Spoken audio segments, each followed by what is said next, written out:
আসসালামু আলাইকুম ওয়া রাহমাতুল্লাহি ওয়া বারাকাতুহু। কাছের কিংবা দূরের যেখান থেকে শুনছেন, সাইফুল ইসলাম সৈয়দপুরি ইউটিউব চ্যানেলের পক্ষ থেকে সকলকে জানাচ্ছি আন্তরিক মোবারকবাদ। শুরু করতে যাচ্ছি আজকে দর্শে কোরআনের আলোচনা অনুষ্ঠান। আউযু বিল্লাহি মিনাশ শাইতানির রাজীম।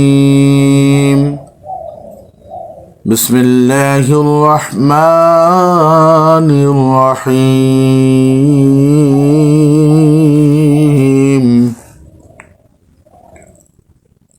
إن الله فالق الحب والنوى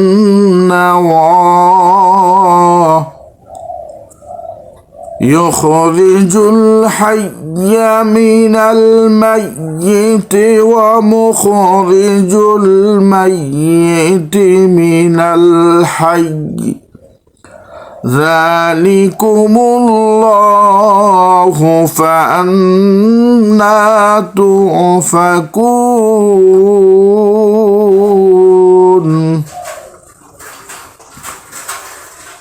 الحمد لله নাহমাদুহু ওয়া নুসাল্লি আলা রাসূলিহিল কারীম, আম্মা বা'দ। আজকে আমরা শুনব মোবারকপূর্ণ কোরআনুল কারীমের 6 নম্বর সূরা সূরাতুল আনআমের 12 নং রুকু এর 95 থেকে 100 পর্যন্ত আয়াত ইনশাআল্লাহ। আল্লাহ সুবহানাহু ওয়া তাআলা এই আয়াতগুলো থেকে হেদায়েত এবং চিন্তার বিষয়গুলো আমাদেরকে নসিব করুক, আমিন। আল্লাহ সুবহানাহু ওয়া তাআলা বর্ণনা করেছেন, নিঃসন্দেহে ইন্নাল্লাহা ফালিকুল হাব্বি ওয়ান নাওয়া,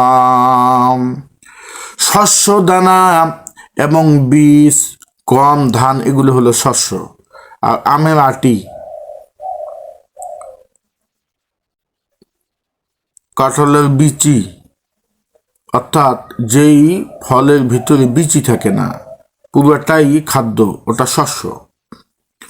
আল্লাহ সুবহানাহু ওয়া তাআলা বলছেন, নিঃসন্দেহে ওই যে শস্যগুলো আর ওই যে ফলের বীজ, এগুলো অঙ্কুরোদ্গম করা আমি আল্লাহ সুবহানাহু ওয়া তাআলা আমার কুদরতি দায়িত্বে আমি এগুলো করি।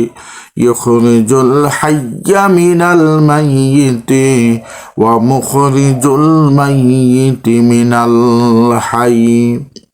শুধু তাই নয়, মৃত থেকে জীবিত করি, ওয়া মুখরিজুল মাইয়িতি মিনাল হায়্য, আবার মরা জিনিস থেকে, মৃত বস্তু থেকে জীবিত করা আমার কাজ।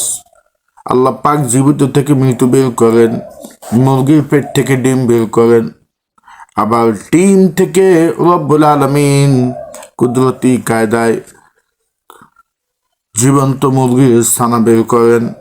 যালিকুমুল্লাহু ফাআন্না তুফাকুন। আল্লাহ পাক বলছেন, এই হলো তোমাদের আল্লাহ। যালিকুমুল্লাহ, তিনি তোমাদের আল্লাহ। ফাআন্না তুফাকুন, সুতরাং মানুষ কোথায় তোমরা মুখ ফিরে চলে যাচ্ছ? ফালিকুল ইসমা, এই যে দিনের বেলায় এত কাজ করো, সকাল হওয়ার প্রাতুস্বর তিনি উন্মেষ ঘটান। ওয়াজআলাল লাইলা সাকানা, আর তিনি রাতকে করেছেন তোমাদের জন্য প্রশান্তির বিশ্রামের।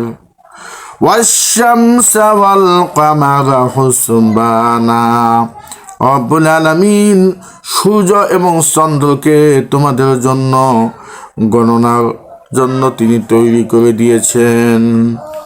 সৌর বছর, চন্দ্র বছর তোমরা হিসাব করো। যালিকা তাকদীরুল আজিজিল আলিম, এই যে পরিভ্রমণ, এই যে সৌর বছর এবং চন্দ্র বছর গণনা করো, এই নির্ধারণটা রব্বুল আলামিন আজিজুল আলিম, মহাপরাক্রমশালী আর সর্ববিজ্ঞময় আল্লাহ সুবহানাহু ওয়া তাআলার পক্ষ থেকে নির্ধারিত। وهو الذي جعل لكم النجوم لتهتدوا بها في ظلمات البر والبحر রব্বুল আলামিন বর্ণনা করেন তিনি সেই আল্লাহ জাআলা লাকুমুন নুজুমা লিতাহতাদু আকাশের ওই নক্ষত্র মালাগুলাকে তোমরা যাতে সঠিক পথ পাও, সঠিক রাস্তা খুঁজে পাও পৃথিবীর বিভিন্ন দিক দিগন্তে যাওয়ার জন্য। বিহা ফি যুলুমাতিল বাররি ওয়াল বাহর অন্ধকারের মধ্যে স্থল পথে অথবা সমুদ্র পথে, জলপথে, সমুদ্র পথে এবং স্থল পথে, স্থল পথে তোমাদের চলাচলের দিক নির্দেশনার জন্য, বান্দা যাতে পথ হারিয়ে না ফেলে। রব্বুল আলামিন রাতের আকাশে অজস্র নক্ষত্র দিয়া তোমাদের পথ নির্দেশনার ব্যবস্থা তিনি করে দিয়েছেন। আল্লাহ বলছেন এই যে এত নেয়ামত, এই নেয়ামতগুলো এগুলো আমার নিদর্শন। قد فصلنا الآيات لقوم يعلمون আমার এই সমস্ত নিদর্শনাবলী যারা নাকি জ্ঞানী, যারা জ্ঞান রাখে তাদের জন্য আল্লাহ রাব্বুল আলামিন বলেন আমি বিশদভাবে এগুলো আলোচনা করেছি।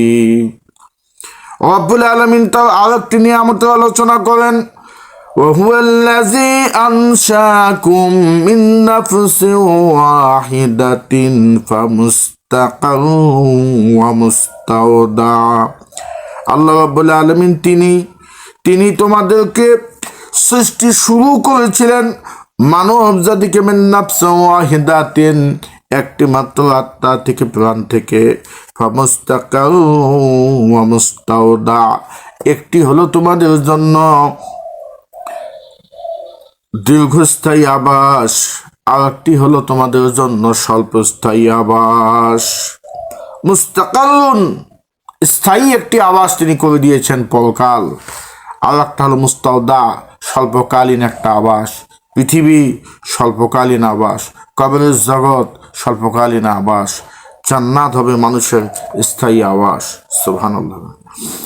قد فصلنا الآيات لقوم يفقهون আল্লাহ বলছেন এমনি করে আমি আমার নিদর্শনাবলী বিশদ বর্ণনা করি লিকাউমি ইয়াফকাহুন যে দল, যে সম্প্রদায়, যে বান্দাগুলো আমার এগুলো বুঝবে, বুঝে নেওয়ালা, সমজদার, যারা বোঝে, বিচক্ষণ, তাদের জন্য আল্লাহ বলছেন আমি বিশদভাবে আমার এই নিদর্শনাবলী আলোচনা করেছি।